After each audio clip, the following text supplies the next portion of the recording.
Don Javier Bedoya, ¿cómo está usted? Muy buenas noches. Buenas noches, Enrique. Para usted también, ¿debe renunciar el ministro Figallo? Yo creo que sí.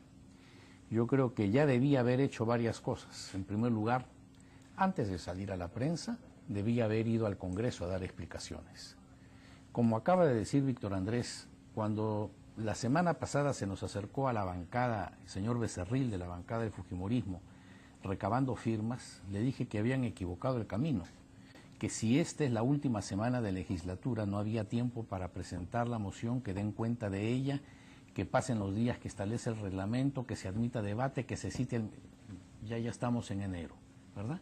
Y en consecuencia esto era tirar para las calendas griegas, que frente a una situación de esta naturaleza cabía una de dos cosas, o de inmediato un voto de censura o una moción en el acto para que el ministro se constituyera en el día a dar explicaciones. Creo que el ministro está a tiempo de hacerlo el primer día útil de la semana entrante.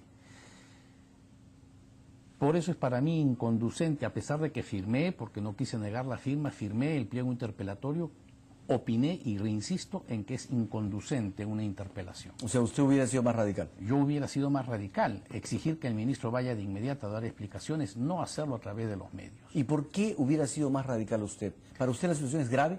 Pero muy grave, muy grave. En primer lugar, no solamente es la intervención de un superior frente a sus subordinados, aun cuando los procuradores tienen cierto rango o grado de independencia, no puede negarse ni desconocerse que son nombrados por el ministro de Justicia, que es quien los nombra y es quien los puede retirar del cargo. En consecuencia, una procuradora encargada de este asunto ser citada al ministerio para tratar estas materias, evidentemente estaba siendo citada por un superior de quien depende el que permanezca o no en el cargo. O sea, ¿el solo hecho de citarla al ministerio ya era una presión?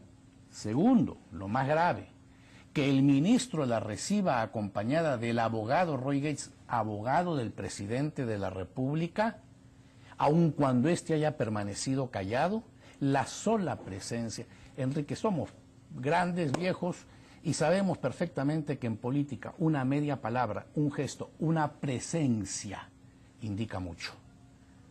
Y es una forma de presionar. Y creo que ese ha sido el sentido de esa reunión.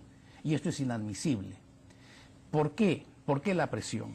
Porque si bien el que está siendo procesado puede ser él quien solicita ser incorporado como colaborador eficaz, el trámite es que esto tiene que pasar por el procurador del caso, quien opina y eleva su opinión o su pedido al juez quien decide. Si ya los procuradores estaban claramente señalando no hay mérito para que se acoja al cargo de procurador, al cargo de colaborador eficaz, porque eso no está permitido para los cabecillas. Eso está permitido para, primero, quien reconociendo el delito tiene algo que contribuir en el esclarecimiento fundamentalmente respecto de sus superiores. De ahí que quien es cabecilla de una organización delictiva no tiene superiores y por eso ya había sido descartada la posibilidad de que este señor se acogiera a ese procedimiento. Pero insistir el ministro, después del pronunciamiento verbal de los procuradores, insistiendo que sí cabía, y tomando como antecedentes, Enrique, lo que sucedió cuando este asunto revienta, si no me equivoco, en el mes de marzo pasado. El presidente de la República ha sido siempre muy cauto en estas cosas y cuando ha abierto la boca ha sido muy severo en el juicio frente a los que delinquen o están sometidos a una investigación en un caso tan grueso como este. Pero muy generoso con Martín Belaúnde. Pero fue la excepción. Martín Belaúnde, su amigo de toda la vida, su colaborador en la campaña, su financista de campaña, lo que ustedes quieran denominarlo, cuando se ve involucrado, el presidente inmediatamente sale a los medios a decir, cuidado, actúen con prudencia, no pueden así dañar la imagen de las personas. Tiene familia, pobrecito. Tiene familia. Todos tienen familia. O sea, ya evidenciaba una especie de cortina que el presidente tendía, después de lo cual ha guardado prudente silencio y me parece bien, pero ya han sido sus segundos, el ministro, su abogado, quienes han estado participando, completando ese círculo de presión frente a los procuradores. Y esto es inadmisible. Un ministro no puede interferir con la administración de justicia, con las investigaciones que se llevan a cabo. Frente a esto tiene evidentemente una responsabilidad política. Y frente a esto debió, en primer lugar, salir ante el Parlamento a dar explicaciones y frente a los vencimientos de los plazos porque la legislatura termina, yo creo que no le cabe otra cosa que dar un paso al costado y retirarse. Ahora, él debería ser la persona que asesora al gobierno en el cumplimiento de la legalidad, ¿no es cierto? Así es. Es el hombre que debería, al contrario, tratar de que el gobierno no cometa errores de esta naturaleza. Sin embargo, es el ministro el que aparentemente, según los indicios, según las denuncias de la procuradora Vilcatoma, aparece como el operador tratando de manejar las cosas para que Martín Belaúnde sea colaborador eficaz, o sea, por lo menos tratado así.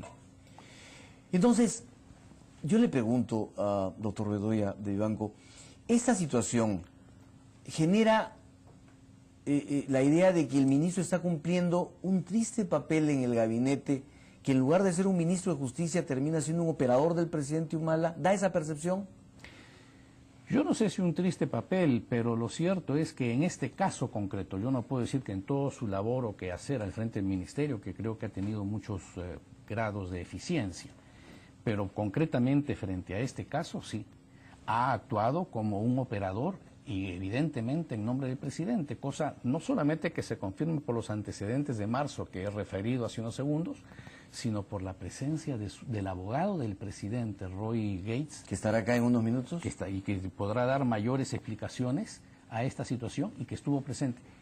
Y insisto, no necesitaba el abogado del presidente abrir la boca. Su sola presencia ante la procuradora, que evidentemente sabía quién era una presión, era un indicio, era una forma de decirle: el gobierno, el presidente, el ejecutivo tiene interés en este asunto, que se conduzca de esta manera. Ahora, el ministro primero dijo que se trató de una sola reunión para tocar el tema comunicacional. Después aparece que no es una sola reunión, también hay una llamada que la procuradora graba y en la cual el ministro sigue preguntando por el tema de la colaboración eficaz. Todo esto indica que el ministro ha actuado así durante largo tiempo, mayo hasta la fecha, son varios meses. ¿Cree usted que el presidente de la República le encargó al ministro hacer este trabajo? ¿O es que el ministro, o es posible creer que el ministro lo estaba haciendo de iniciativa propia y solo por ser ministro de Justicia? Yo no quiero entrar en especulaciones, Enrique. Yo no puedo afirmar si el presidente le encargó o no este trabajo. Pero es evidente que si uno es ministro de Estado y escucha en el mes de marzo las declaraciones del presidente saliendo a blindar al imputado, al procesado Belaúnde Locio, y ve que en el transcurso de los meses la situación de este personaje se ve cada vez más comprometida y salen a luz nuevos hechos que lo enlodan y lo enredan más en toda esta mafia, evidentemente el ministro, si ha querido servir al presidente equivocadamente, entonces ya puede haberlo tomado como iniciativa propia. No necesariamente que el presidente haya estado atrás. Ahora, la prensa ha estado atrás del presidente preguntándole esto y él se ha sentido muy incómodo en toda esta situación. Ahora, todo esto se sabe por la prensa. ¿Sí? No se sabe porque el ministro haya actuado de manera natural diciendo, bueno, pues miren, esto es lo que estoy consultando. No.